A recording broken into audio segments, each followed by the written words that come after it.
I went out to the store. Hi, everyone.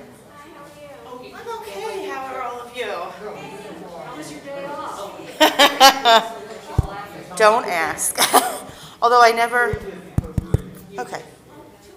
Uh-huh. This was left over from school. Do you guys recycle? We recycle with. We can take it home. I mean, we do a special boundary centers with religious things, but you take it home. You're fine. Okay. Okay. Okay. Yeah, the second thing is just, ladies wash, the inside of the doors, if you're sitting on that door, they Or clean the it. narrator. Oh, okay. I'll let them know. Right here. Yeah. Okay. We had some kids in there the other night for class on Wednesday, on Tuesday night. Yeah. Okay, I'll check. Okay. Yeah. All of them or just, okay. Oh, we'll check them. We'll check them. Yeah, no, this is an ongoing thing. I just Oh, grabbed you. okay. Okay, yeah, always tell me. Always. But that's the stuff that comes through. I know, that's okay, but I've never heard that, so I wouldn't know unless you tell me, right? So yeah, let me know. Oh, carry on. Okay, thanks.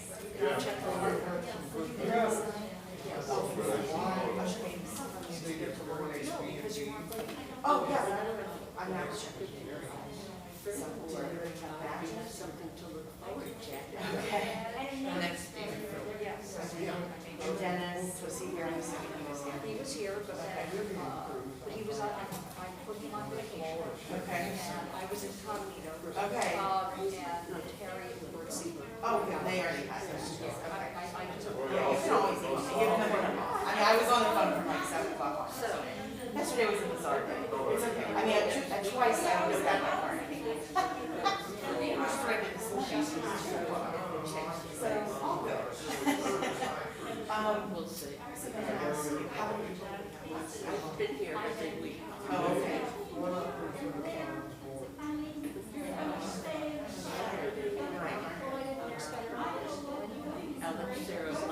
There's services. And on Sunday, of all things, Sunday afternoon, last week was Sunday afternoon, yesterday was at 12.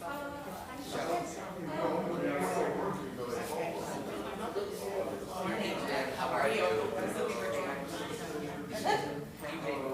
Okay, great. I've got, listen, I've got battery and Elma set in my office. That we usually see that battery up on the pump out of the handle. Yeah, I'll get it. Okay. Morning. Thank you.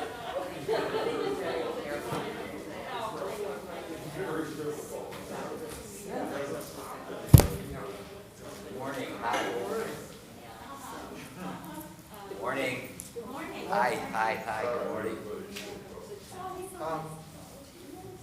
Do you know about Coursera? Oh, Sarah watching online. Yeah. I haven't even gone on. Yeah.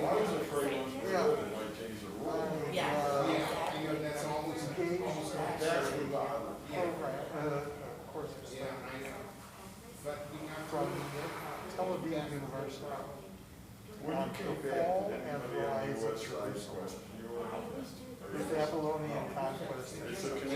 And beyond. Yeah, You know. I don't know. That is a good thing to do. I have no idea about it. Yeah. You know, I was tempted the other day to subscribe to the Wall Street. But the checking, the official checking was on the Canadian side. Yeah. But when you came back, they didn't ask anything. If I live. That's what I thought.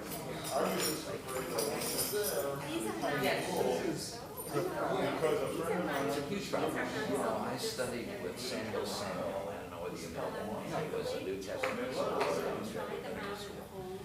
And he said to me once, it was 60 years ago. I'm now reading a piece, say, in the Jewish books. Heidegger and his critics. And the review itself is so rich. Yeah, that's right. They have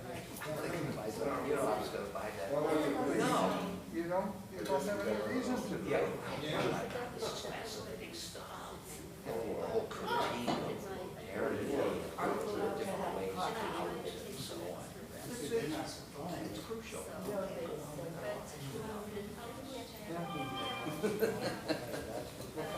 Yeah, really, really. Hey, hi, Dee. How are you? Nice to see you. We're looking forward to Monday. Yes. Now, when did you get in? Last night, so it takes a while to get from the West Coast. I had been hoping to make service with Amy. She was there, and I wasn't sure it was Amy because with masks, we have no idea. Yeah, exactly. It was good to see her. And she sent me a draft of what she has written. Have you read it? No, I'm waiting. Good.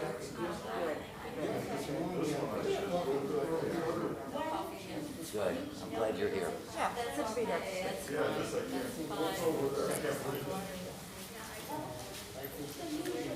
You're about to start, but I want to know if you, I'm very good. How are you, Rabbi? Wendy Good. was great, by the way. Oh my God, it was fabulous. We got on calls and it was, oh, so. They were all good, weren't they? They were. It was good to see them first, you know. Anyway, I just want to know if you recovered from your marathon. I was thinking, that is a marathon. No, it's very much so. Well, every year around 4:30, 5 o'clock, Do you crash? I'm fasting. I get help some in the morning because I'm on some medication, so I have to do it. Oh, But the words start dancing on the page. of course. I And can't I'm just stay understand. down, stay down. I can't, yeah, I It's can't a imagine thrill. how you do that. It's a thrill, though. I know, but the next time you take us through the Tanatoka, give us some Read something. preparation. Give us a moment. But well, just some forward warning, so we can study it. It's amazing. Oh, it is. Well, it is, and it also, well, because it is a central prayer and it is such a ritual, you just bounce right off of it. No, it passes right by. That's the thing about No, you don't bounce off of it, but you just get, it just brings you into, it's very amazing. Good. Anyway, I'm keeping notes.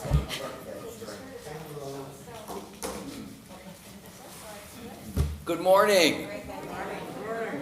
Shabbat shalom to everybody.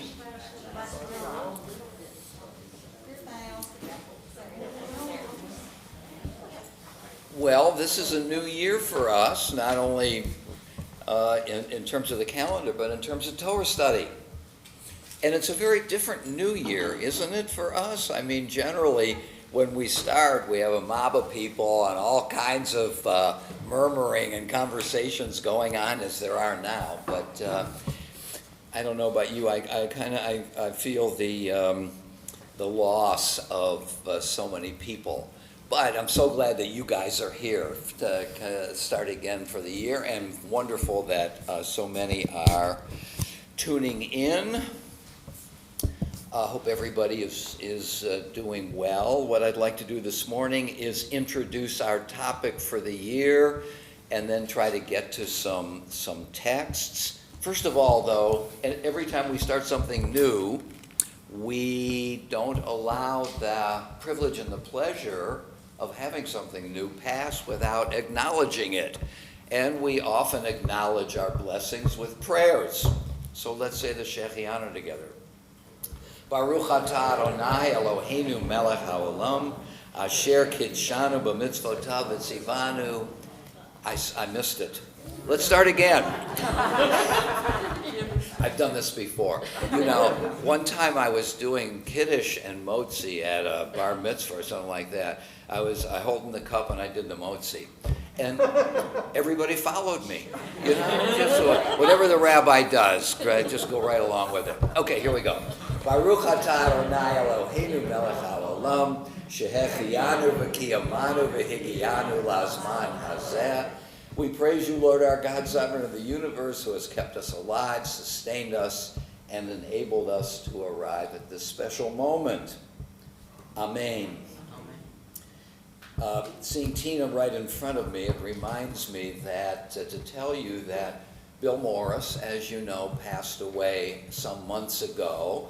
And Bill used to sit right there, and I could see that he was ready to pounce when I when I went astray.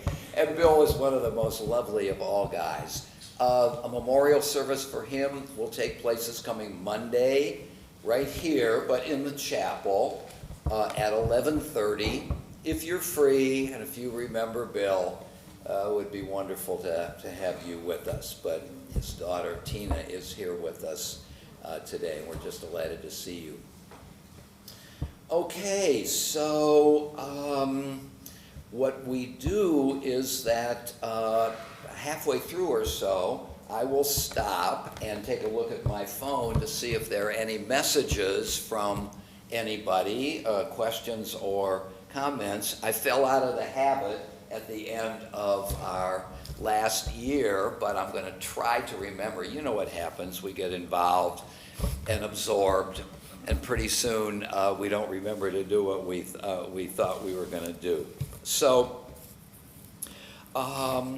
as I indicated in the Temple Times, our topic for this year is Immanuel Kant's 4 questions, which he indicates in his lectures on logic and at the very end of the Critique of Pure Reason. And those 4 questions are, what can I know? What ought I to do? For what can I hope? And what are we as human beings? And Kant indicates that those first three questions can I think he uses the word reduce to the 4th. In other words, if I have some understanding of the knowledge that's possible for me, and if I have some understanding of my ethical obligations, and I have some understanding of what is reasonable to hope for, this is a good way of describing what it means to be human.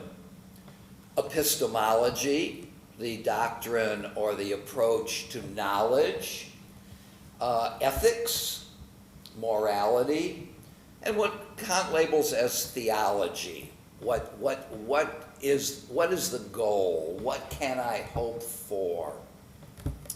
And I'm hoping, without having given a great deal of thought to this, that we're going to find biblical responses to all of these things.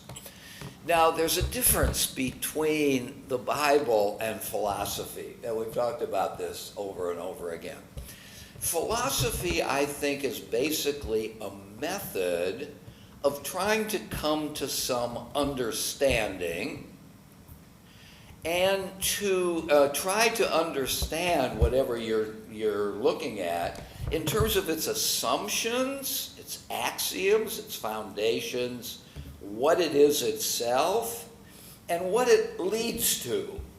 That is, in many forms of philosophy, philosophy is a method of understanding. The Bible is not systematic the way lots of philosophy is. Aristotle in some way, Plato, Spinoza, Leibniz, the rationalists, Kant. But the Bible approaches these issues through a variety of genres, doesn't it? Through narrative, through list, through proverbs, through song, through poetry, through historical understanding. So the Bible is approaching these things, let me say it this way, not in any systematic way, but through the particulars of the genres that it's dealing with along the way. Poetry deals with metaphor. History deals with something about the succession of events, either just as a succession of events like chronicle, like the front page of the newspaper, or by structuring these events, a kind of philosophy of history. Do you write history from an economic point of view? Do you write it from a geographical point of view? For example, why is it that England was never attacked until World War II? Well, geography has something to do with it. Do you approach it from a ideas point of view, a history of ideas? So there are different approaches to these topics, some systematic, some not. The Bible is not systematic. So that in terms of the question, what can I know? I'm going to talk a little bit today about what Kant understands this to be. The Bible is not asking that question explicitly. But we can look at various passages to see what it is the Bible assumes we can know without proving it. So that we're left with, let me call it, assertions without what philosophers tend to want to do and to nail those assertions down. So that we're dealing with a particular kind of approach to these questions, but nevertheless, I think the Bible is interested in the world around us and how we can access it, certainly what our ethical obligations are. It's very interested in as well in terms of hope. So I want to suggest that the Bible lays some foundations and does something explicit about these particular topics. But we'll have to see as we're doing it I was going to use the word limitations, what the limitations of this approach are, but also what are the advantages. After all, if you're, let's say you're dealing with Euclidean geometry,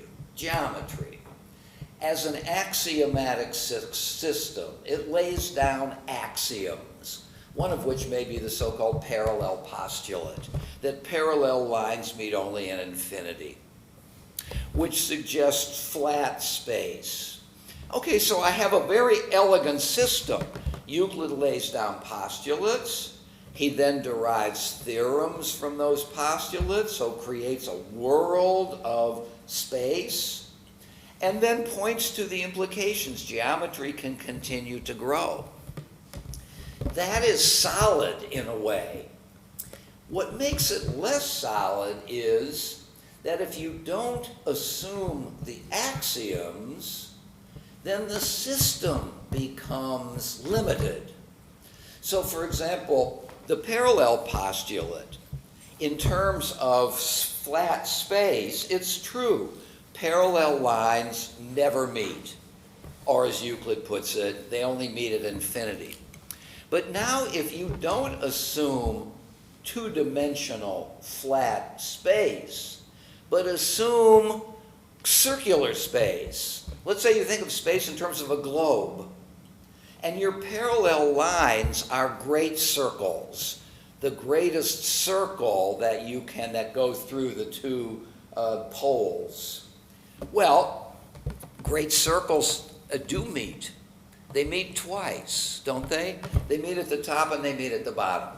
So that Euclid's system is elegant and powerful and does a lot of things.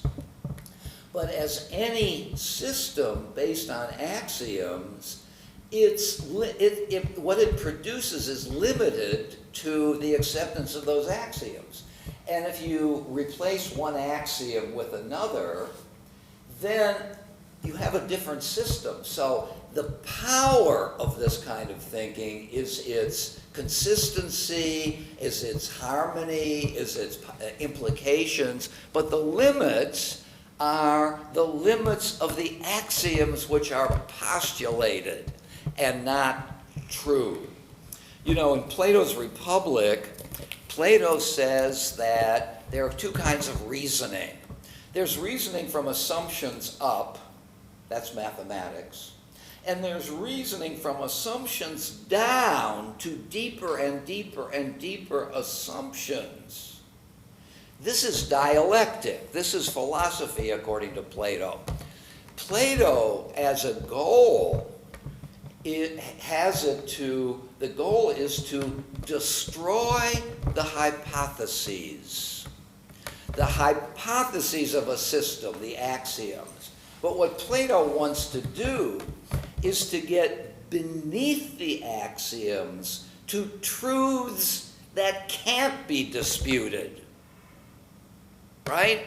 A system not based on if this is true, then this follows, but that these things are true, period.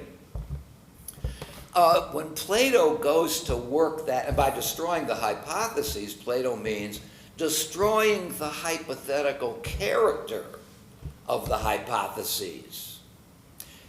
And if you can do that, if you can lay down hypotheses that are true, period, and not just in this or in that system, you've arrived at the truth. When Plato goes to do this, what he tends to do is to become mystical and to talk in general emotive terms. In other words, Plato cannot bring to fulfillment the goal of dialectic. Mathematics, hypotheses up. Philosophy, according to Plato, hypotheses down to rock solid. So, in this sense, rational thinking has its limits, although it has its powers. The Bible, poetry, attempts to get at truth in other ways, and not in ways that are necessarily conducive to rational analysis. So that though the Bible in its approaches may have its limits in terms of the powers of reason, there are other ways of approaching the truth about the really real, about reality. So that we have different ways of what I like to call bombarding the truth to see if we can uncover its power. Okay, so let me just say a word or two about Immanuel Kant, since we're basing our study on his 4 questions. Kant's dates are 1726, I think, 1724 to 1804. He was born in Königsberg in the former East Prussia, was the capital of East Prussia. Immanuel Kant, as I remember, though I didn't nail this down recently, never left Königsberg. In other words, Kant is a good example of the reach of mind beyond physical boundaries. Nobody lived a more parochial life than did Immanuel Kant. You know, you could just see him walking down to the drugstore every day of his life and never a different drugstore. I'm exaggerating. But what Kant accomplished was extraordinary, both in terms of what he did and what his thinking led to. So here, let me say something about Kant's accomplishment. So Immanuel Kant tried to synthesize rationalism and empiricism. Rationalism is the form of approach that thinks that mind can on its own discover the truth. Empiricism is the approach that suggests mind alone cannot discover the truth. It's dependent upon what our senses give us. In other words, for empiricism, all knowledge has to be based on what reality is and our senses give us access to. And then mind can work on it. Whereas the rationalist thing, mind alone, through its own power, can arrive at the truth. So, who are the main rationalists and who are the main empiricists? So, the 3 most famous rationalists are Descartes, Spinoza, and Leibniz. And the most important empiricists are John Locke, George Berkeley, and David Hume. Kant took as his project to synthesize those 2 great and opposing traditions. That's what he wanted to do. And he said at one point that David Hume, one of the greatest of all philosophers, an empiricist, a skeptic, awakened him from his dogmatic slumber. Kant himself thought of himself as beginning his philosophical career as a kind of dogmatist, a rationalist. And Hume's skepticism forced him to rethink the matter. So that Immanuel Kant is that philosophical figure on whom two great predecessor philosophical traditions converged. That's Kant with respect to the past. I mean, the question of whether he succeeded in all this is another question, but that was his project. Now, going from Kant forward, 19th century philosophy after Kant can be understood as having been dominated by Kant. Either those who tried to build on what they thought to be Kant's flaws or limitations, like Hegel, or those who thought that Kant's whole approach was problematic. Philosophers like Schopenhauer, or Karl Marx, or preeminently Nietzsche, who thought the whole rationalist tradition was essentially bankrupt and based not on the search for truth, but on just trying to give some sort of argument for one's own predilections and emotional needs. Okay? There was a very famous conference in 1929 at Davos in Switzerland, which featured a debate between Martin Heidegger and Ernst Cassirer. I don't know whether you've heard of those two names, Heidegger for sure. Cassirer was a neo-Kantian, as was Hermann Cohen, the great Jewish philosopher. And the whole subject of the Davos conference was how to understand Kant. So that 130 years after his death, having had a deep impact on the 19th century, the issue of understanding Kant was still an open one in 1930, on which those two philosophers thought a lot was at stake. Because Kant really does two things. He talks about the powers and the limits of the human mind. So in his Critique of Pure Reason, which deals with the issue of knowledge, he talks about the sources of knowledge, what knowledge can accomplish, and its limits.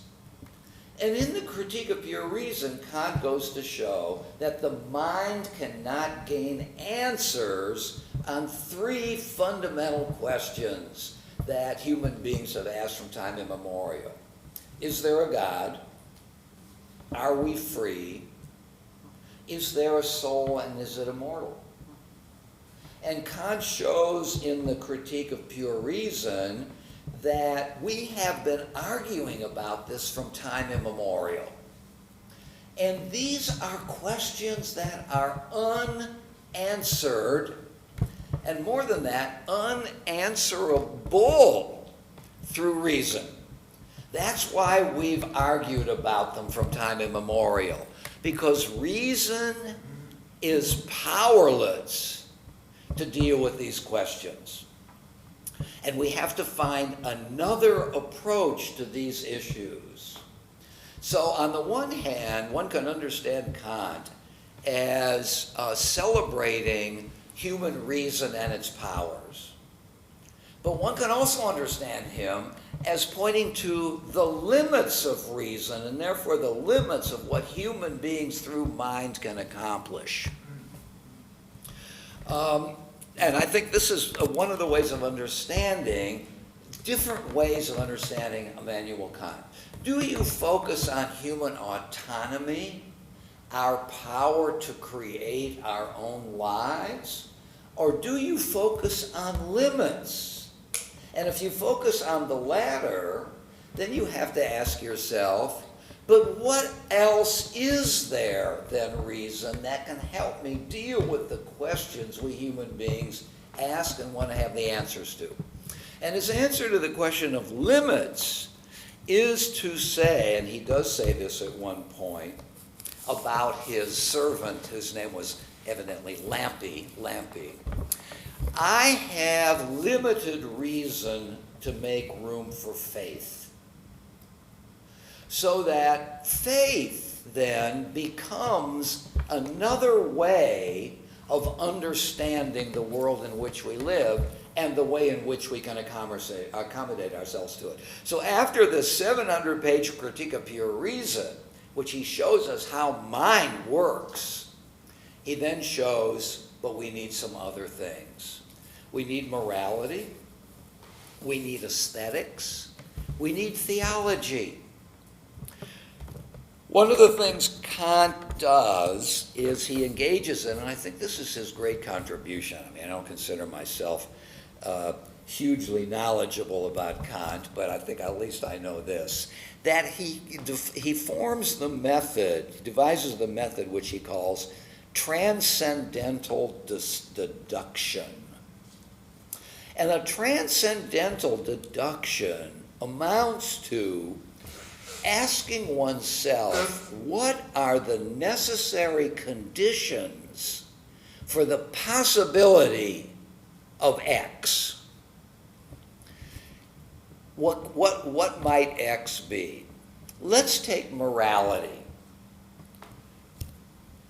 We accept, in fact, we have to accept, if we want to recognize ourselves, that we have the capacity to do the right and to do the wrong, to do good, to do evil.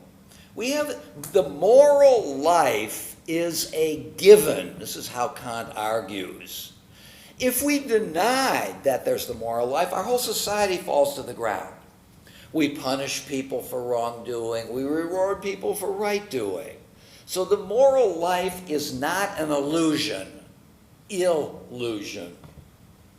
What are the necessary conditions for the possibility of the moral life? One of them is free will. Unless I assume free will, the moral life falls to the ground. Right? Why is it that I don't punish a 1-year-old for knocking over a lamp? Because I assume that 1-year-old is not yet autonomous enough to know the difference between right and wrong. So the very fact of punishing, of assessing, of evaluating actions requires that I assume free will. Now, in what critique, which of Kant's 3 critiques, critique of pure reason, the critique of practical reason, which is about the moral life, the critique of judgment, in which critique does this claim about free will belong? The claim that free will is real. Otherwise, what we assume to be the case, that morality makes a difference, it doesn't belong in the critique of pure reason. Knowledge, the mind cannot prove the reality of freedom. It belongs in the second critique, which is about ethics. And the transcendental deduction, it's not just a kind of deduction that we would make in mathematics from hypotheses, from axioms to theorems. It looks for the conditions for the possibility of which. Another reality that we must agree to, this is a bit more controversial, is God. Because God, according to Kant, is the guarantor of the reality of the moral life. And therefore, God also can be derived through a transcendental deduction. as can immortality of the soul. Because if life in God's world is coherent, and one of the conditions for coherence is that we ought to reap what we sow. If we do good, we ought to live well, but we don't see it in this life, in this world, right? The wicked prosper and the righteous also don't. So moral coherence cannot be demonstrated in this world. But unless we believe that there is a deep connection between what we do and what we receive, I'm not saying we have to do that, but this is Kant's argument, then there must be a guarantor that there is a connection between what we do and what we receive. I don't see it here, but if I'm going to trust the moral life, if I'm going to trust that I ought to be moral, there must be at some point some coherence guaranteed by some author. The author is God, the point at which is immortality. In the other world, I will see that I am reaping what I have sown. And so for Kant, though reason cannot demonstrate the existence of God, give it up. Proofs for the existence of God, which philosophers have engaged in from time immemorial in a variety of ways. Why is it, Kant wants to ask, that with all of this brain power down through the ages to prove the existence of God, why are we still left with the problem? Because we've been approaching it the wrong way. Reason is impotent to prove it. But if we look through the moral life and its necessary conditions, we can see that what we can't prove, we must assume. You can see how much Immanuel Kant tries to achieve and why philosophers after Kant try to extend his understanding as well as try to criticize it. So that's one of the great things about a powerful thinker. It generates all kinds of subsequent thinkers who are at work on elaborating on the system, as Hegel does, or as criticizing it, as Kierkegaard does, for example, and as Nietzsche does, and so on. So that's Immanuel Kant in a way, in a nutshell. Yeah. Patty. I don't want to struggle with this for the next year, but can I take my mask down to talk? I feel like I really wish Alan was here. I need some support for the. You really what? Say that I again. wish Alan was here. Okay. Support for, I told Alan, Alan. if you're listening. I told Alan not to come. Right. He might be listening though. So the nature of God's existence supported by this quid pro quo benefit and living a moral life, I see a huge flaw in the assumption. Yes. If we're looking at some kind of tangible benefit or like you use the word prosperous, I don't think that that's going to support the existence of God.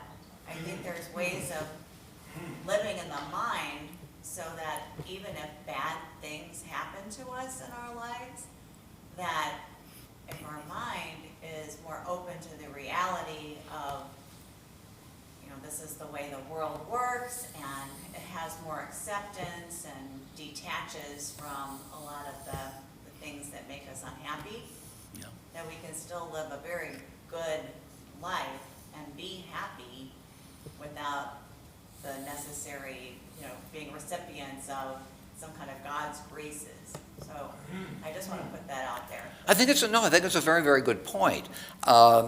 I learned two things from your comment. One is that one would have to refine the question of reward. It may not be prosperity in some material sense. It might be something else. This is not the main point that you're making, though.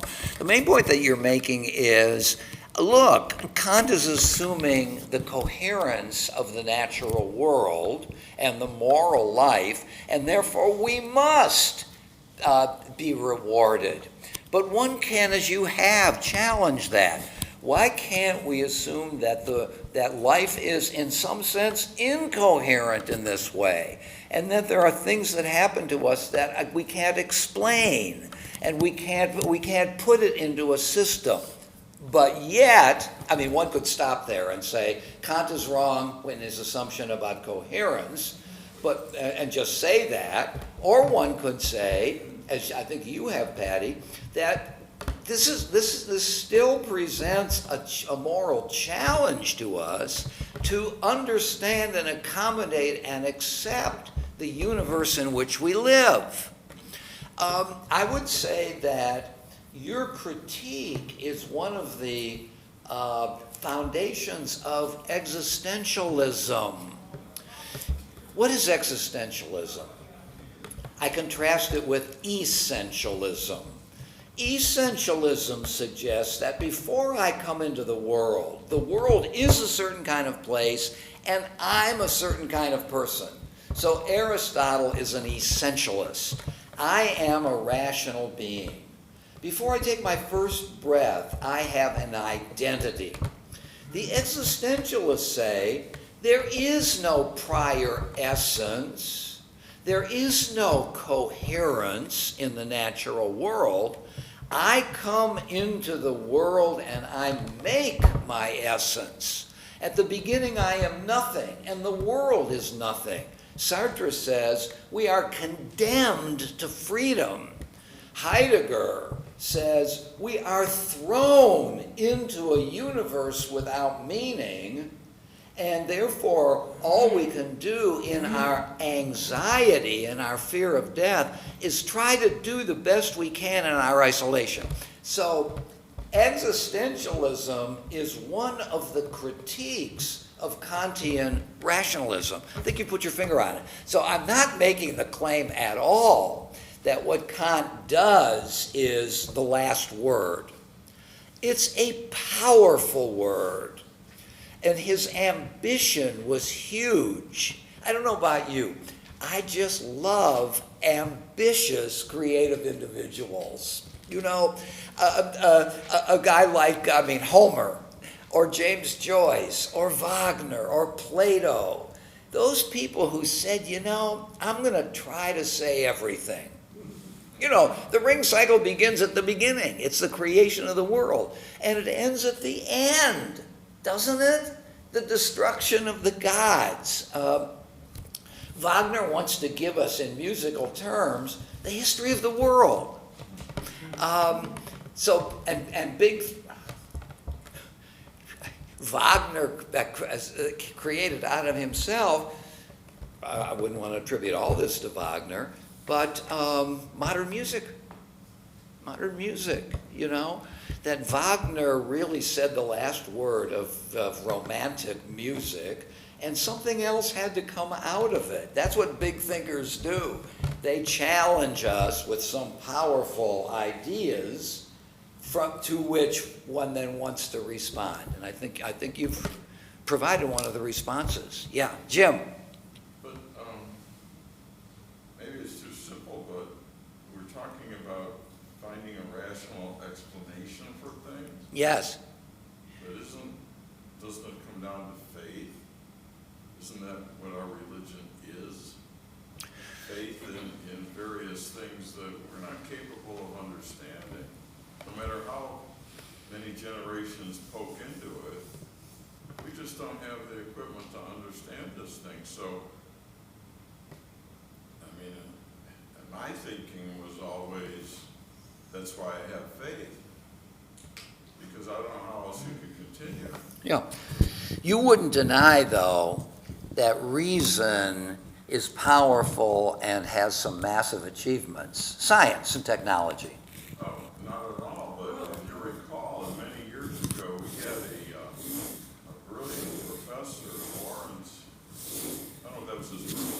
Lawrence Krauss. Yeah, he spoke here, and he was talking about the Big Bang Theory and all that. And afterwards, I said to him that no matter how far back you go, you can't explain it. And he said, that's why I have faith. Look, I mean, of course it's true that there are limits to reason, but there are also powers. No question. I quoted last night a couplet in the service from Alexander Pope's essay on man. How does it go? I mean, he's obviously mirroring the first chapter of Genesis where God says, let there be light, and there was light. And this couplet goes something like this.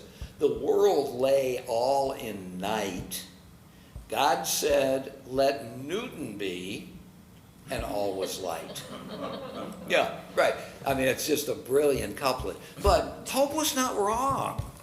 I mean, Newton, out of his own mind, created the universal law of gravitation.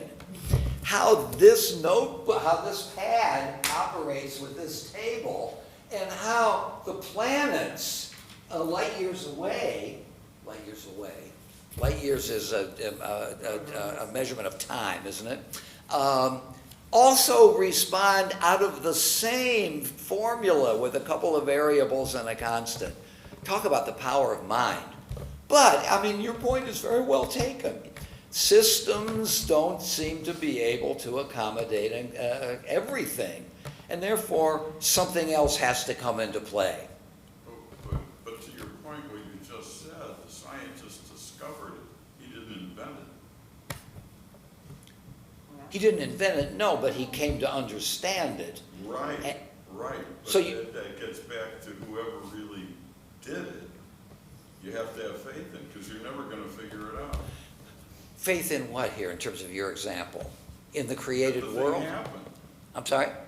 How the thing happened. How the thing happened, yeah. Yeah, the real world beyond our comprehension of it. Right. Of course. Yeah, Irv. I'm having problems with this whole topic. Can I wear this mask here? I mean, the most influential philosopher in history was Aristotle. Yeah. And he concluded, because of reason, that men had more teeth than women. I mean, you don't need to know anything else. That shows you the limits of reason. Years ago I read there are 4 ways of knowing the truth, different to the classical philosophical way. And we all use all 4 of them. Yeah. Number 1, I know it in my gut. Number 2, an authority says so.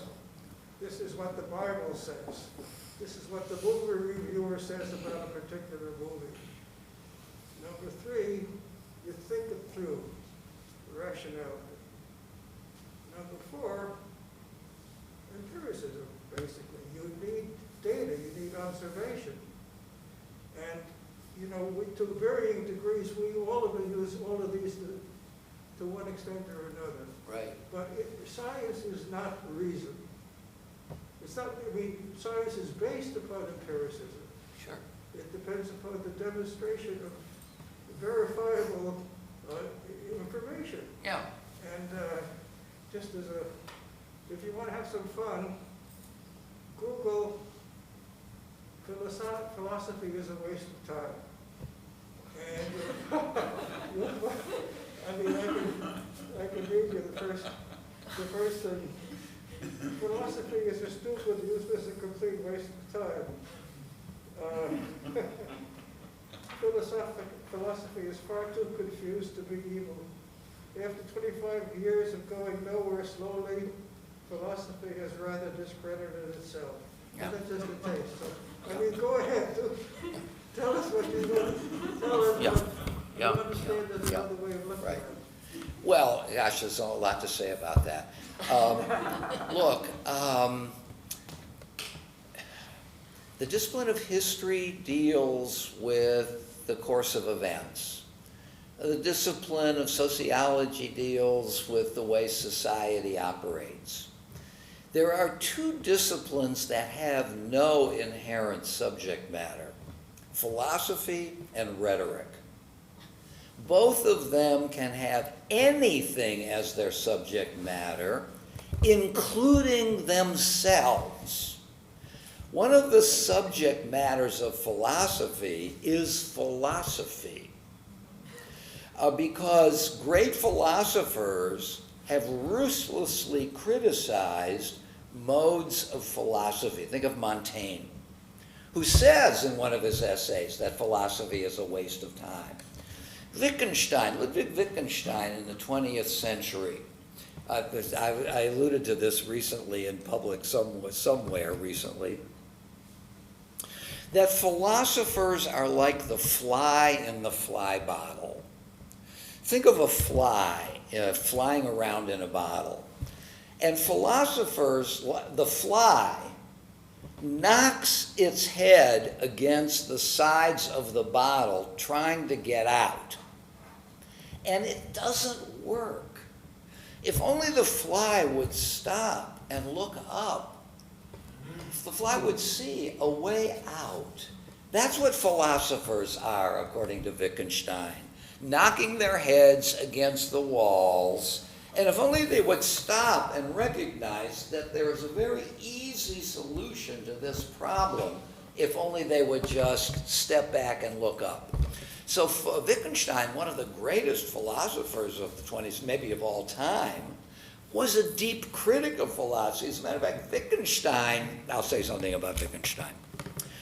Wittgenstein was a genius who went to study at Cambridge before World War I, and he studied with G.E. Moore and Bertrand Russell. And they gave him a PhD without having to write a dissertation. You know it all.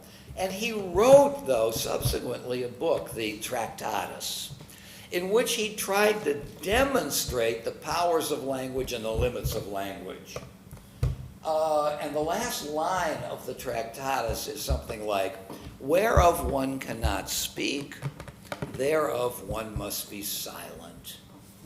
So philosophy has its domain, and the things that philosophy is incapable of dealing with, we wish philosophers would stop talking. And one of Wittgenstein's contemporaries, Frank Ramsey, said, not only shouldn't we speak about these things, because language can't deal with them, we shouldn't whistle them either. Well, Wittgenstein thought philosophy was over, thought he had done everything philosophy could done. He left the philosophical world. He went to teach elementary school somewhere in Austria. And along the way, he discovered a new form of philosophizing, what's called ordinary language philosophy, which is a way of dealing in some episodic way, and this is shown in his philosophical investigations. So Wittgenstein continues on with philosophy, having vanquished philosophy. So the criticism of philosophy is part of philosophy itself. Yeah. Okay, so a couple of more. Tina. Yeah, so this thing that we're supposed to be looking up to see instead of knocking our heads against the wall pointlessly, great metaphor. What is that thing to Wittgenstein? Simple solutions. I mean, I think a good example might be what Kant himself did. Let's stop trying to reason our way to immortality of the soul. We can assume it if we make another prior assumption about the need for coherence. Now, that rests on a very deep... But I think what Kant is after here is that there are non-complex solutions to certain... Now, lots of things follow from this.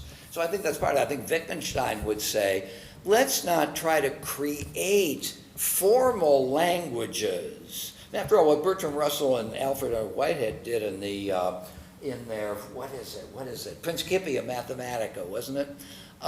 Was to create the power of language based upon a certain set of assumptions, to finally solve once and for all philosophical questions. We don't need that anymore, according to Wittgenstein. All we need to do is to look at ordinary language to understand the answer to certain questions. I think that's what it is. Vivian? Well, I'm loving this conversation. Yeah, first good. of all. And to piggyback on that metaphor of the flies, a simple solution or perhaps transcendence would it that. Say that, pull your mask down, can you please? The metaphor of the flies, all you have to do is look up and you say, oh, that's a simple solution. It's a simple solution, but it also suggests to me transcendence. Oh, Which is in your, just deeper into, right, Yeah. it's going down. yeah, But to me, and when I'm really interested in how this will unfold as Yes. we go along, is, and you just hit that, is this really is a discussion about the power of words. power of words. The power of words, which this is storytelling, which gives us lots of moments of transcendence and Yeah. unanswerable questions. And the structure of how we think about Yeah. this. I mean, it's, to me, this is, Where are you going to go for that? where am I gonna go? I mean, where does one go for that? The power of words, the structure. In all of it. In all of it. study, in history, in science, in anything that's been expressed and put down into some concrete form of an idea. That's an interesting idea. It just reminds me of the difference, one of the differences between Plato and Aristotle. Plato believes in a unified universe, that all things are finally connected, so that all the disciplines finally contribute to one coherent system. He's a monist in this sense, one thing. For Aristotle, each discipline has its own assumptions, its own language, its own purview, what you can get out of a theory of knowledge. You can get precision in mathematics, don't look for it in ethics. So Aristotle is a pluralist, that the universe is not coherent. Everything doesn't add up to one complex but coherent picture because you have different approaches to different things. It's an interesting point. You seem to be a monist here in this sense, that everything we are looking at finally can contribute to a powerful, unified, small u, view of things. Is that you? When you throw that question back to me, I can't answer that right now. Good. I don't That's- know, what are my choices? Yeah, there you go. That's a good answer. That's a Okay. good answer.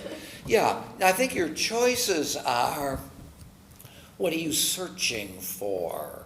Are you searching for unity and coherence, that the poets and the historians are basically talking about the same human condition in ways that amplify one big picture about us? Or are the world assumed by poets different from the world assumed by historians? You don't know the answer to that for you. It's implicit in your question. It is. I'm not going to get. Okay, very good. I got Excellent. lost in your words a little bit, but. Words, I think. are the Words, thing. words. Words are what we all share, and that might be the Thank you. monist Yeah, synthesis, basically, that it doesn't matter, we may use them in different ways in different disciplines, but the word Yeah. is us communicating to each other, and that's the foundation, that is what is for all Right. of And us. why are we described as people of the book? Why? yeah, Why yeah, have we studied this group? right. Maimonides in the 12th century devised what he called the 13 principles of the Jewish faith. We continue to use them today, but we don't say them, we sing them. That's the Yigdal. So that raises an interesting question. If we articulate these things, we may find flaws in it. After all, as soon as Maimonides said the ink was dry on the parchment, there was a 100-year controversy about what he tried to do. You have the 13 basic principles, but you forgot one, or you put one in there that wasn't there. So words are limited, powerful, limited. Let's sing them instead. Well, that music also is a language. It is a. Okay, good. That's certain, and that's a transcendent language that we call a universal language. Well, I don't know. That has a power too, of, you know. I don't know. I I don't mean, paint is language too, paint Okay. and concrete. Yeah, so good. Okay, so why don't we, with that little bit of an introduction to Kant and these basic questions, let's turn to some texts. I intend not to deal with these questions in order, but to just roam around a little bit to see if we can get some sense about things. So, first of all, I'm just going to quote to you just one line, so you don't need to find it here, and that's Psalm 144, verse 3. Psalm 144, verse 3. O Lord, what is man? And here we have to understand man as human beings. What is man that you should care about him? Mortal man that you should think of him. That's Kant's question in poetic form. What are we? So I want to look at two things today that deals with that question. What does it mean to be human? Kant's fourth, and for Kant, climactic question. So let's look at Psalm 8. What I'd like to do is read Psalm 8 and then talk about what are the features of human beings. What are we as human beings according to Psalm 8? Okay? When you find the page in your book, what? 1115. 1115. 4, actually. 1114. O Lord, our Lord, are you all there? O Lord, our Lord, how majestic is your name throughout the earth. You who have covered the heavens with your splendor.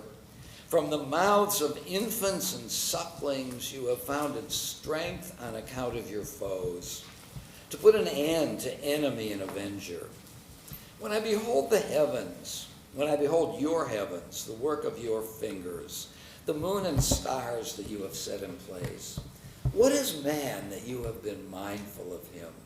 Mortal man that you have taken note of him, that you have made him little less than divine and adorned him with glory and majesty. You have made him master over all your handiwork, laying the world at his feet, sheep and oxen, all of them, wild beasts too, the birds of the heavens, the fish of the sea, whatever travels the path of the sea. O Lord, our Lord, how majestic is your name throughout the earth. Okay? So if you think of the word anthropology in its generic sense, not as a department in the university, anthropology is the logos about anthropos, right? The way to understand what it means to be human. Okay? So if we talk about anthropology in this generic sense, we are now going to look at Psalm 8 and something else anthropologically. What, according to Psalm 8, are we human beings? What thoughts do you have about that? Addie? It seems to be saying that man is a little less than divine, so much greater than the natural world because of our relationship with God. Okay. So human beings are exalted. If you look at the great chain of being idea, human beings are the third rung from the top, according to this psalm. God, angels, human beings. And everything else in the created universe is lower in status than human beings are. Okay? So that's the idea of Psalm 8, an idea in Psalm 8. What else? Harry? That psalm alone does not imply any form of determinism on the part of man. This is strictly man as a creature of God without autonomy. Without autonomy. Without autonomy. Without. So Harry is suggesting here that the notion of free will, of human autonomy, is not found here. Okay? And that's one of the issues. To what degree are we determined, and to what degree are we free? Okay? You agree with that? No. Stuart? Did you say no? I didn't. Oh, Doris, did you? Oh, I don't agree that, in this psalm, I read that we are free. where? Where do you read that? Well, we have, first of all, the psalm talks about a relationship. Talks about, A relationship. okay, God has a relationship with us, okay, which I think is of enormous importance. okay, So we're in relation. And secondly, because of this relationship, we have been given, granted power. And we have been given power over the world at our feet, to name things, to be in this hierarchy that we established. The Okay. first point that Patty made, that we are above other things, and because of that, we have. yeah, what about verse 7? Yeah. You have made him master over your handiwork. Precisely. So is Harry, Harry, pardon me for the way I'm putting this now. Is Harry completely wrong? Let's assume, just provisionally, that this psalm suggests some human power. We're masters over the rest of the created universe, and I suppose mastery suggests some kind of autonomy. But are we completely autonomous? No. You have made him. You have made him, right. So that we are creatures, created as well as creators. And that it assumes, I could think of my creatureliness in biological terms, couldn't I? That Darwinian evolution, a product of natural selection and random variation. And I'm the product of those two forces, and therefore I'm a creature, created. This also has us as created, but created by God. So there is a theological assumption here about who we are. If I'm going to talk about, according to Psalm 8, what does it mean to be human? It means, among other things, that I'm created by God, who is represented, don't you think, in the Bible as a sentient being, a thinking being, a creating being, a caring being, to some degree powerful, if not omnipotent. I don't think the Bible's God is omnipotent. The philosopher's God may be. So that, would you say it's plausible to say that our minds, to put it this way, are connected to the divine mind? But Harry's right. There are limits to our freedom, right? In some generic sense, we're made by God. God, we don't create ourselves. We're created, and having been created, we create. We have sovereignty to some degree. Yes?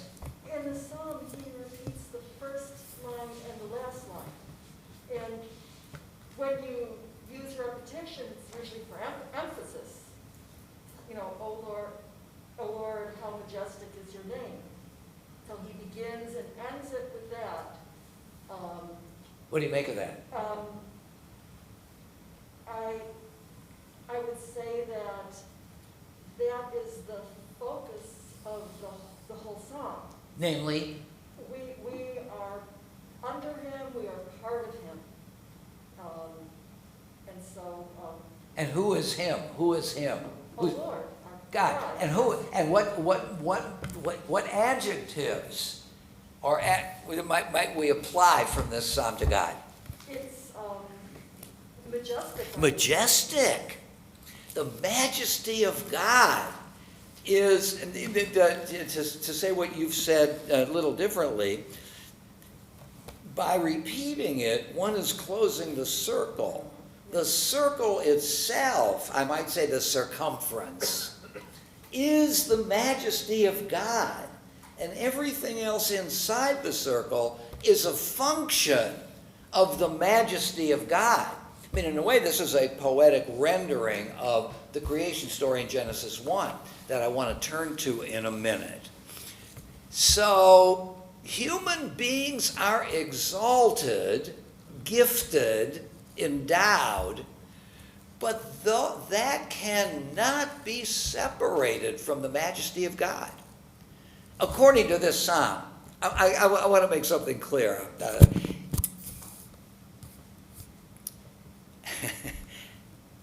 I'm not talking about necessarily the way things actually are, but what this various literature, this psalm says. Not trying to be at all dogmatic. I'm not trying to sell something. But we're just looking at what it is these passages say about what it means to be human. Then we'll think about it in terms of, what we believe outside. Vivian? Well, the poet here repeats that line for a reason. We have to ask that reason. Yes. And I'm going to take it as the metaphor that we are here that we have been placed on earth to speak God's name. To speak God's name? Yes. Where do you see that in this psalm? I don't. How majestic is your name throughout the earth? Who's writing that? Who's thinking that? The reader, the poet, the reader. Yes. And that's God's presence in these words. Right. I'm not quite sure what you're saying, that the psalmist is articulating this for us. Right. I mean, it is a psalm of praise, and all prayer is praise and gratitude. And this is a prayer which evokes our place on earth in relation to God. Yeah. I like what you've just said. So what Vivian is saying here is that one of the elements of this psalm is the celebration of the world the psalmist is articulating. It's not just, here are the facts, folks. We're celebrating it. This universe is a good universe. What is the source of the celebration in this psalm? Why can't we just, as Vivian I think is suggesting, we can't just satisfy ourselves with asking what are the elements of this psalm. We have to also ask what is the mood of the psalm, and the mood is celebration. And what leads us to the celebration? Contemplation of majesty. Patty? I think it's to Harry's point that we're placed here by God to acknowledge his greatness and majesty, because all these oxen and fish are just going through the motions.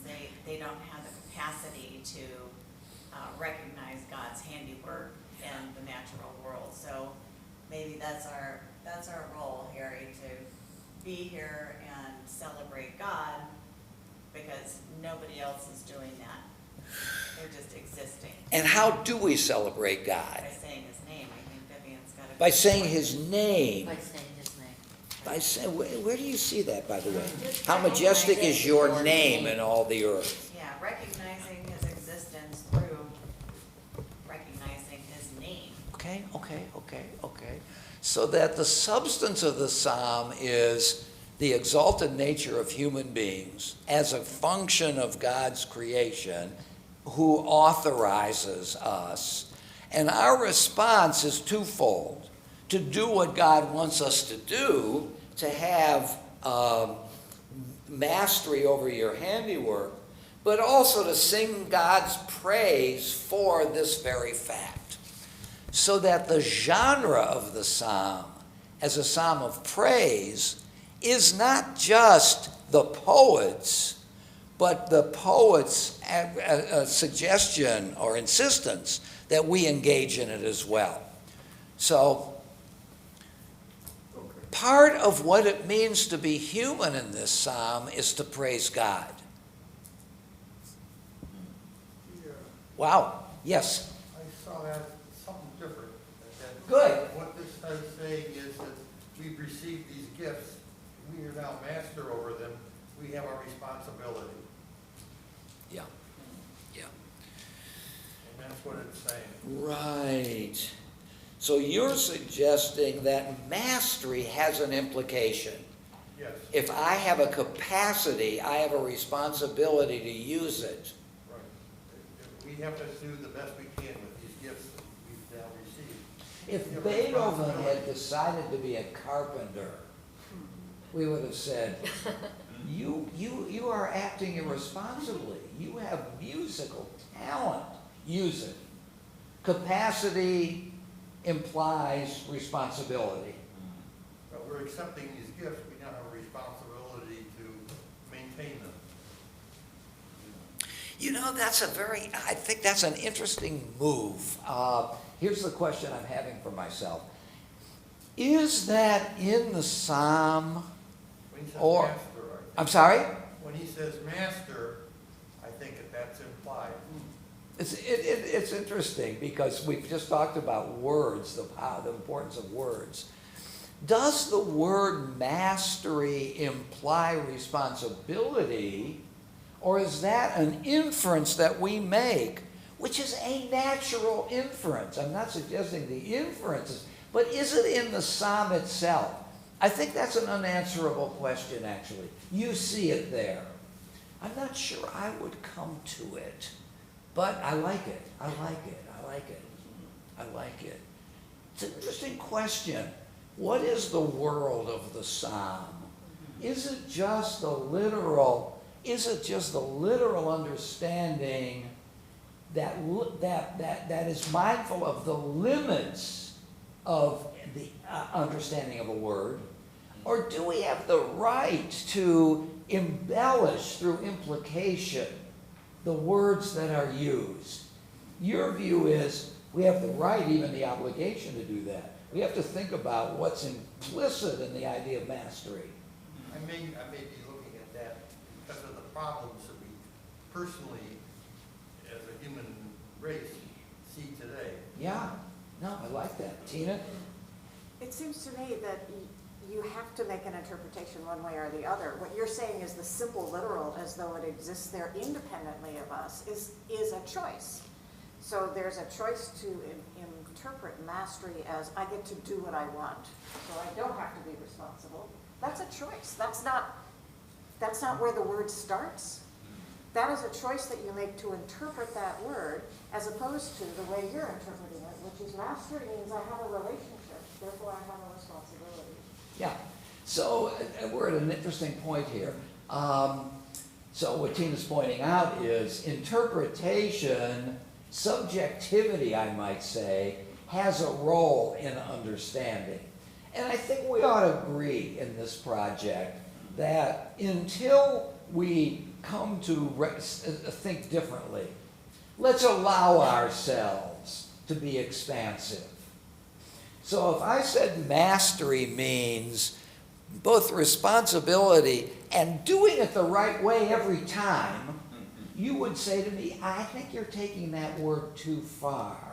It doesn't suggest doing it right every time. So all I'm saying is, maybe with a poor illustration, is that we ought to allow ourselves to be expansive And if it meets with resistance, we'll deal with it. You know, sometimes we go too far.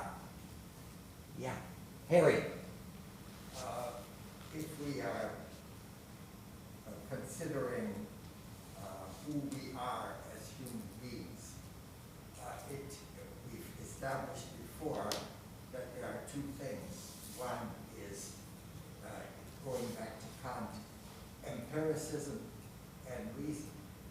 I think Psalm 8 covers one of these. Basically, it covers who we are as creatures of God. It gives no guidance as to how we are to carry out this job. Nice. It doesn't give anything about ethics. I think it's a necessary but not complete, not sufficient as an explanation for human behavior. That's an interesting point. So it doesn't really expand and expound upon its kind of sort of verbal gestures, but it leaves us with a potent but incomplete understanding. I like that. So, and there's room for that too. A big picture, which is a concrete picture.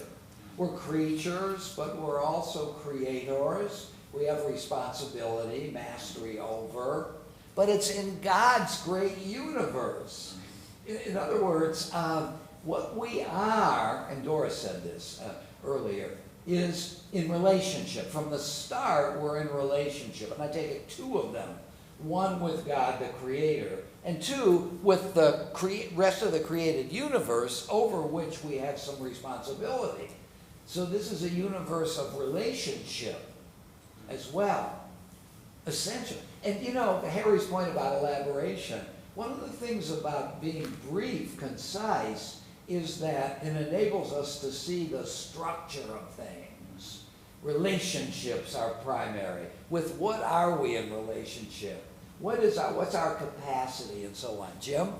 Well, I'm picturing a puppeteer stage here.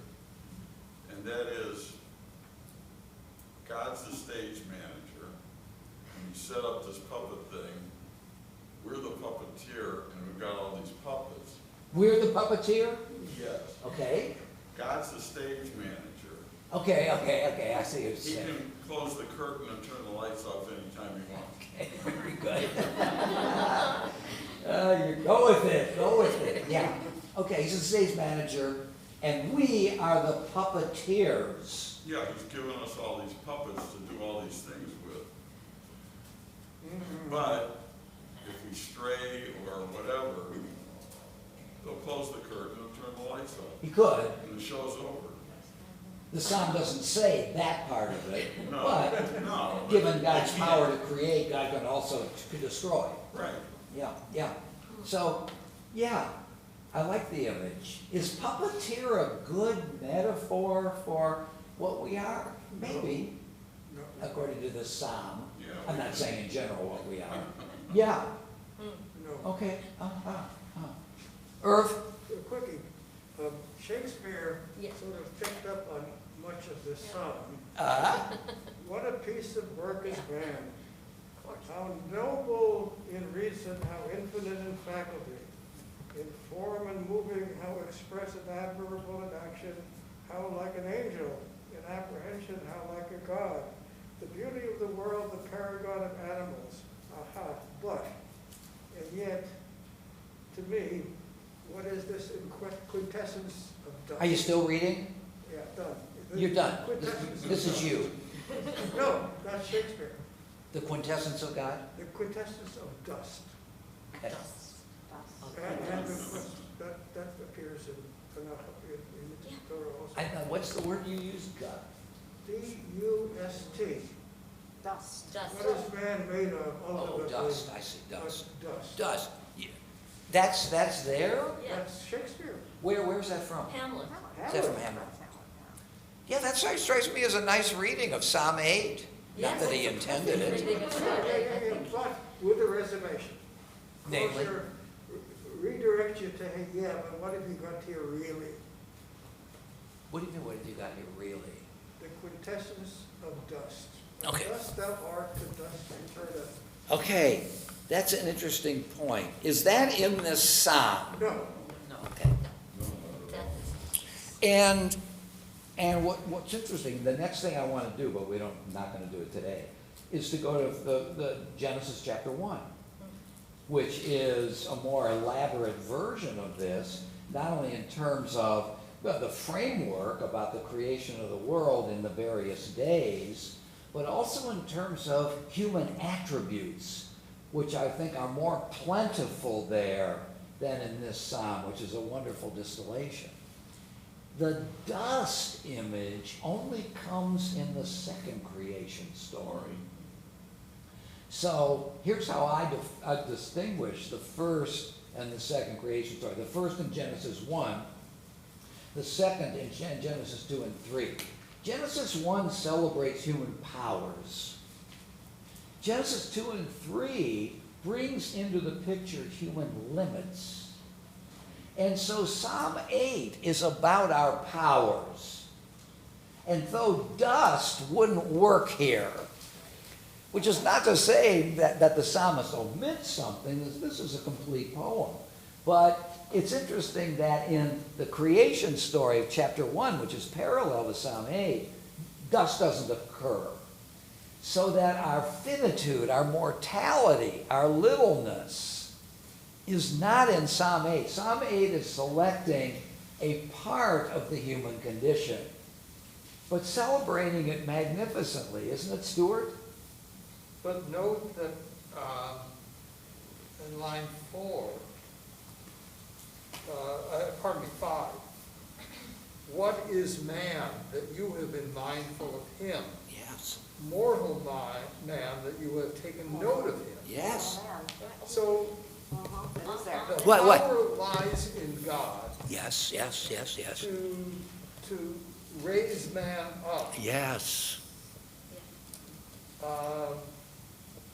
And it diminishes mankind. What is man that you have been mindful of him? So We are nothing. So we are nothing. So this is a rhetorical question which forces an answer. Yeah. What is man? Nothing. Is the logic of that question, according to you. Mortal. Yeah. So what does that mean? We're nothing without our connection to God Yeah. and what God has done for us. In other words, we're nothing until God creates us, and then we're something. Our somethingness is real, isn't it? Yeah. I like that, though. So this is, and I think that you said, I keep forgetting your name. Debbie.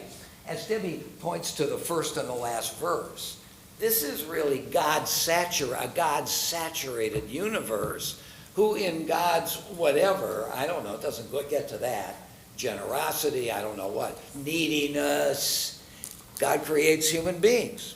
And there lies our dignity. So if we forget, well, Vivian's point about celebrating, we'd better celebrate it so we don't forget it and think of ourselves as fully autonomous, which Harry warns us against. Vivian? But bringing mortality back to this, which a huge word in there, we are in this relation to the earth first and only in life. Only what? Only in life. As long as we live, we are masters of the earth. Okay, And we are part of the earth. yes, I mean, that's back to, the quintessence of dust. we're That is our earthlings. destiny, but as we live, Yes. that is here, the rest comes to whatever we do.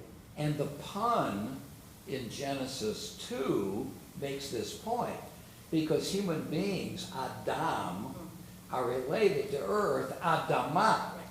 or to say it this way, we're earthlings. Right. But notice, that only comes in Genesis 2, which is a different view of things. It's a complementary view. Neither is sufficient by itself.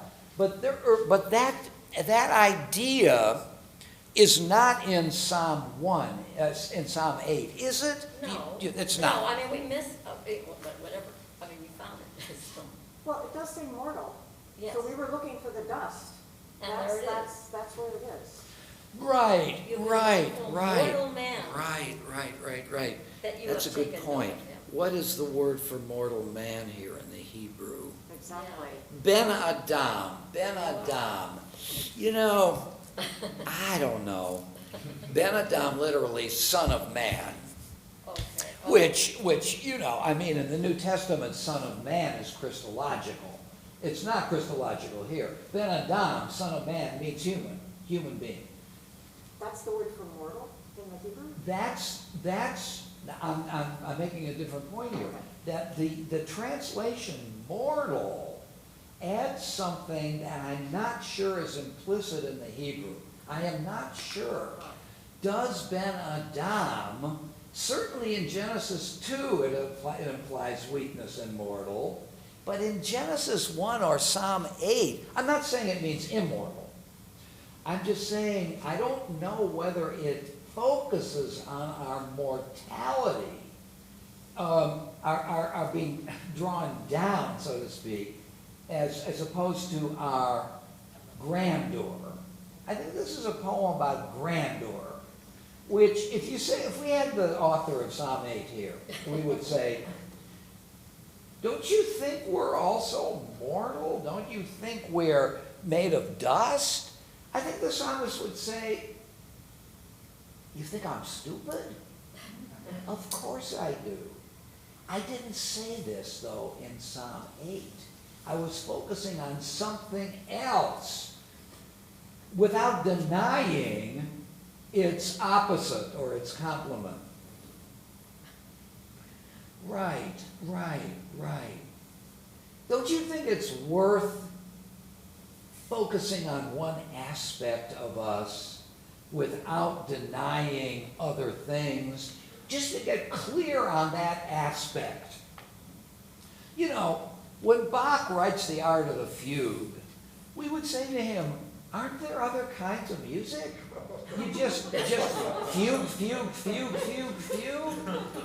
Yeah, there's a saraband. I get it. Right now, I am focusing on the power inherent in the fugue genre. Of course I get the other one. And isn't it, what would we be missing if we didn't have Bach's Art of the Fugue? The exploration of what's in this particular mode. I think that's what this psalmist is doing. I'm stuck on that word.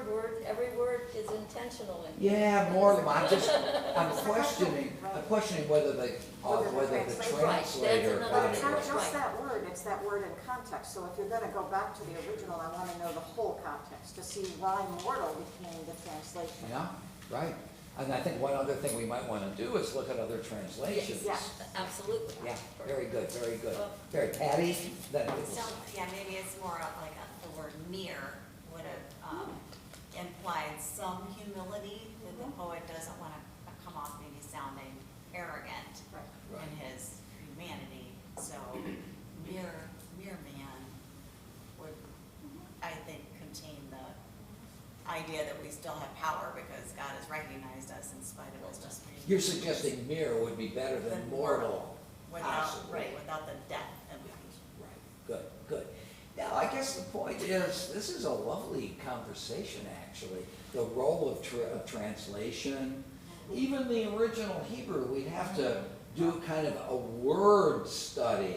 How does the phrase Ben Adam, let's gather all of the uses of it in the Bible. What did it mean then as opposed to now? And one of the ways of understanding it, I suppose, is to do kind of comparative philology. You know, what does the Akkadian say? What does the Ugaritic say?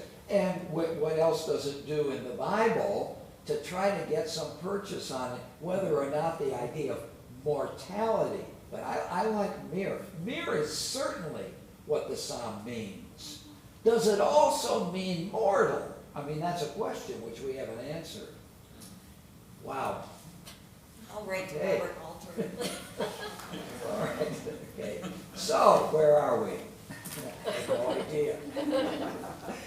we'll continue next week. We'll look at chapters 1 and chapters 2 and 3 of Genesis, which talk about an anthropologically sophisticated. Those chapters are really astonishing in terms of powers and limits. So we'll look at that. Happy New Year again, everybody, and see you soon. See you soon. Shabbat Shalom.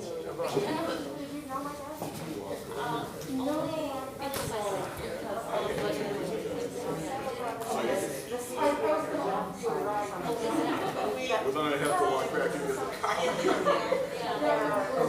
There's a catch. I hope it's true. You didn't miss it.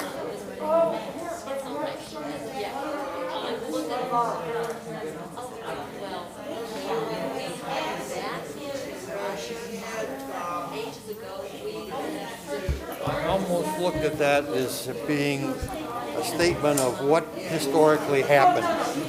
And now this is where we are.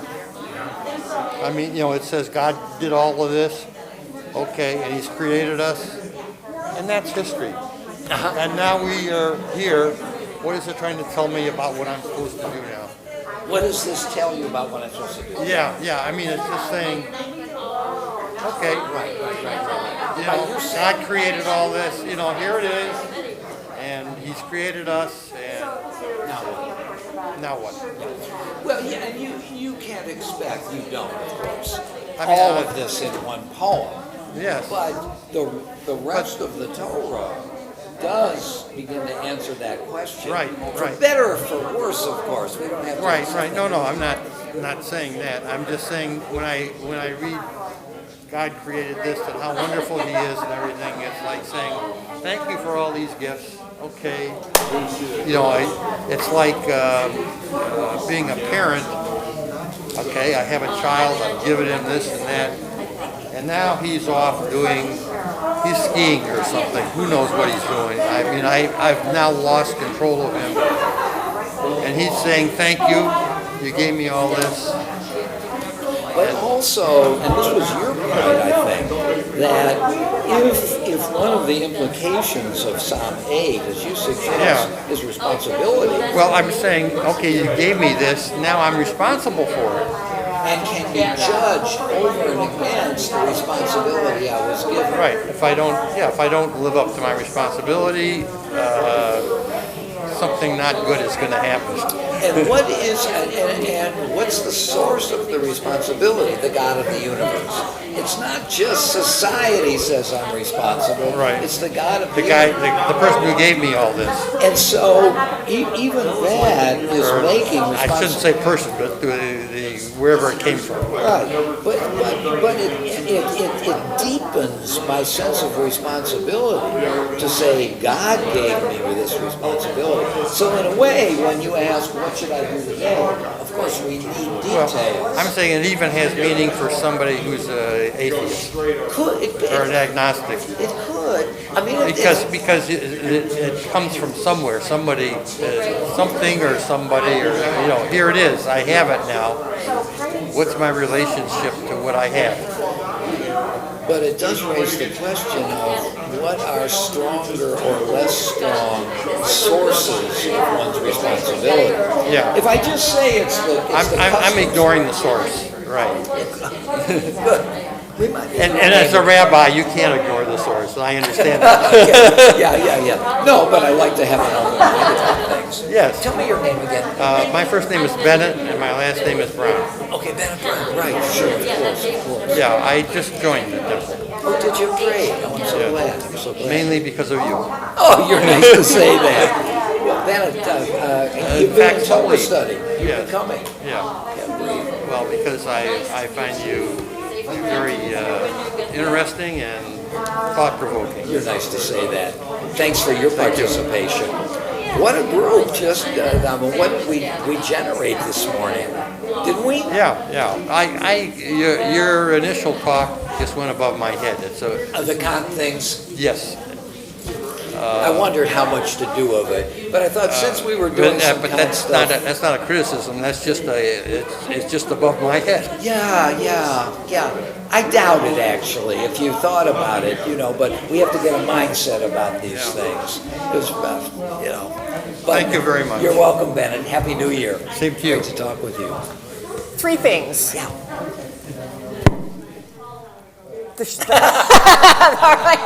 Yeah. Okay. And that's also my court. Yeah. How come always 3?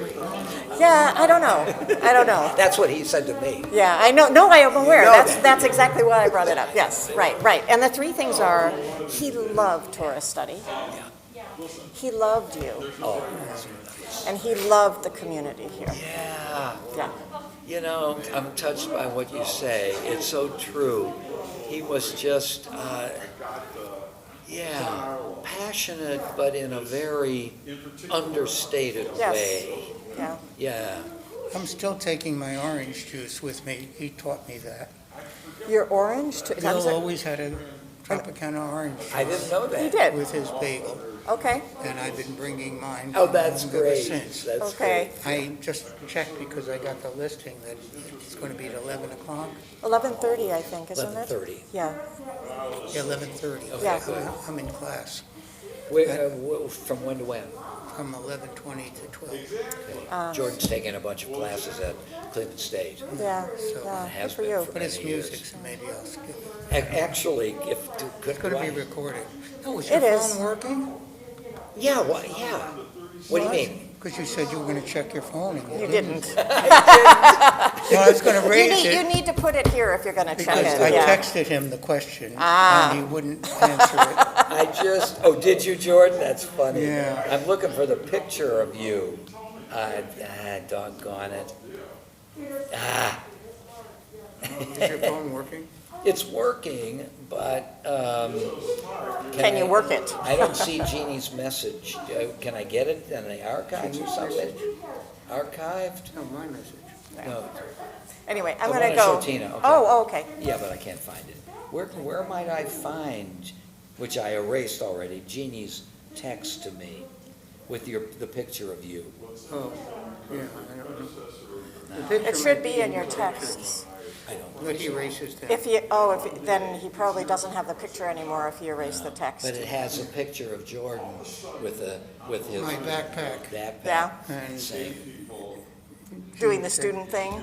yeah, the student, lifelong first learning. day of 75th class. First grade, no, the first 75th day of grade. 75th grade. Right. That's a great Isn't way that of putting it. Yeah, wonderful? that's Oh, wonderful. that's so I really So love that. I will Okay. try, but it's going to be archived. I'll see you on Okay, Monday. okay, very good, Tina. So glad to have you here. It's going to be archived. So much for my texting you question. I know it. I did look when we finished, but I didn't see your question. You know, we still,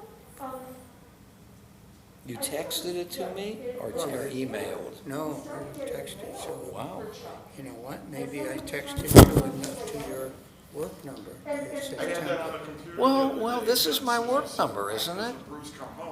No? No, I think I probably texted it to, it's a good thing you didn't look. Texted it to the. Oh, your 838. office number. Yeah. That's probably what came up, because it says Temple. and we dropped it off. That's interesting. What was your question? How does Kant handle the nature of relative morals? Different cultures have different morals, No. also perhaps different gods. Yeah. When you say it's a moral universe, it's moral this, moral that. Everybody has different morals. Who Well, says what morals are? Yeah, you could say that. I mean, what Kant, Relative. right. I mean, Clifford Geertz, do you know that name, anthropologist Clifford Geertz, says there is no human nature. We are created by our culture, and every culture develops a different view. But Kant is not interested in culture. Rousseau says the same thing, where, we come out of the brutal nature world by our culture. Yeah, yeah.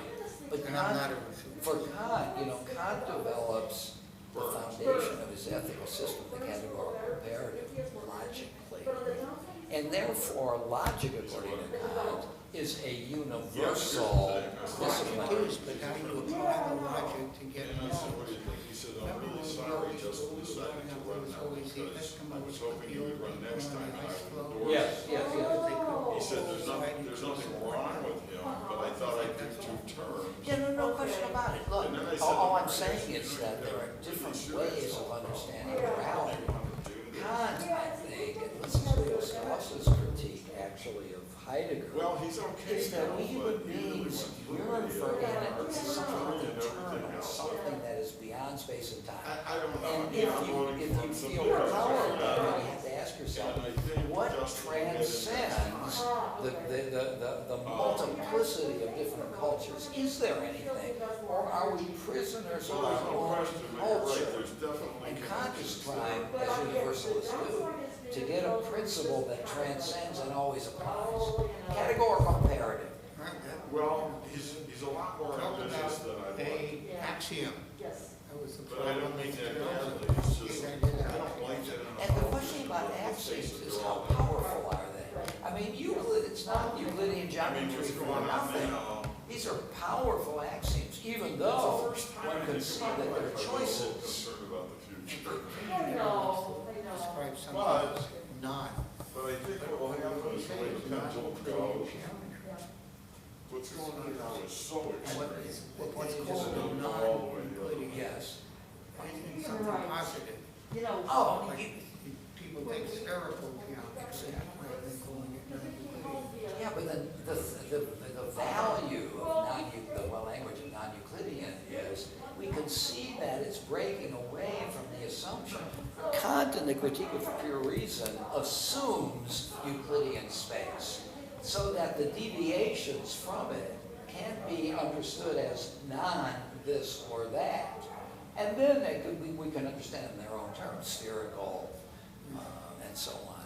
Don't you think that's right? In a Platonic world, this is non-Platonic.